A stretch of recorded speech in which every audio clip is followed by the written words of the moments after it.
Hello guys, for today's video, we create our first fast API or how we can set up our first Python fast API. So I have a Reddit blog documentation.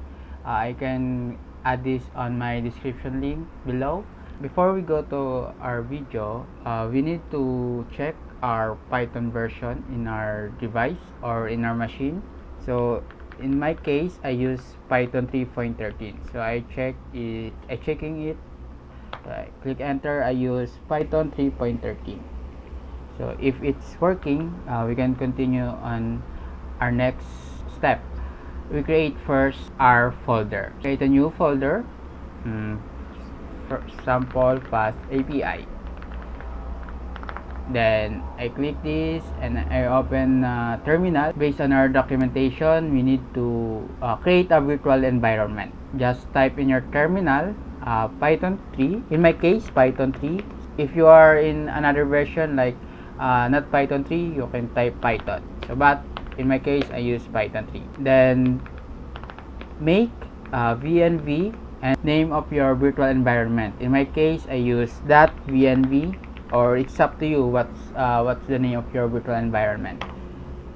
Then after I create a virtual environment, I should activate this. So on Windows, just type the .vnv scripts activate. On Mac OS or Linux, you can use this command line. So I type source.vnv. So .vnv is my name of is the name of my virtual environment. So then you know that your virtual environment is activated when you see the environment name, which is .vnv at the beginning of your terminal prompt.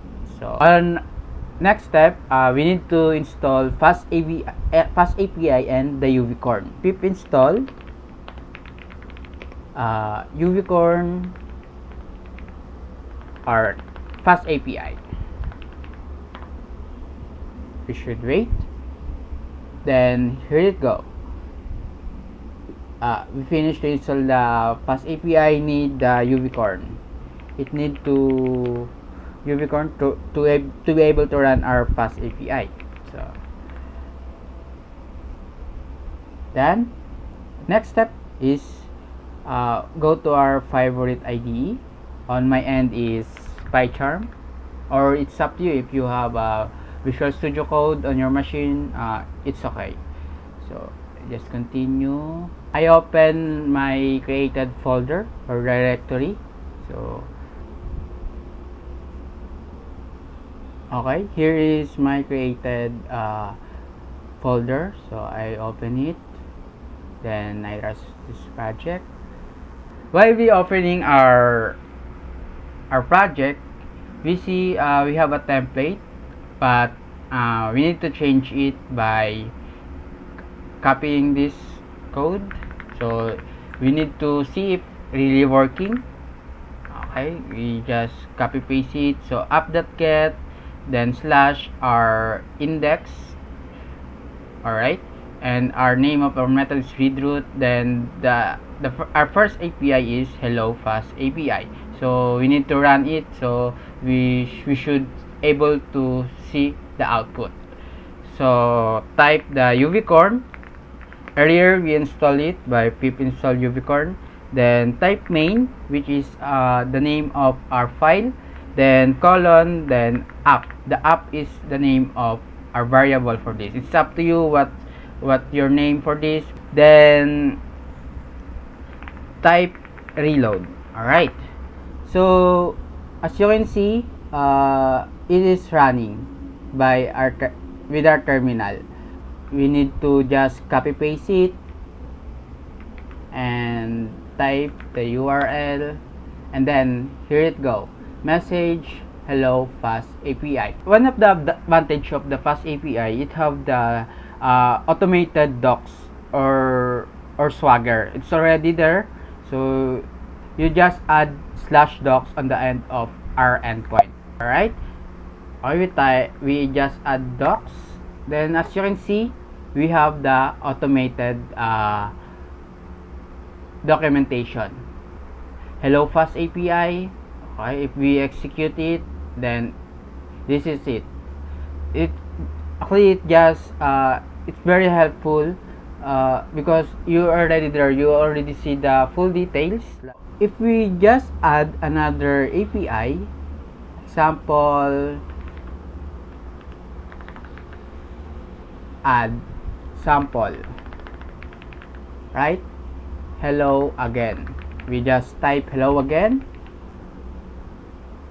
Yeah, change our method name, then we just replace, then it's automatically included in our documentation. As you can see, our name of an endpoint is sample, then our method is get, then we should try it out and execute, then as you can see, hello again. We can try other endpoint or other example. On our blog documentation, we need to use this. We have parameters, which is the item ID, and we should declare what we are expected data type. So on our end, we know the item ID is integer, so we just need integer. Then we need to refresh our Swagger or our automated documentation, and again we have additional endpoint.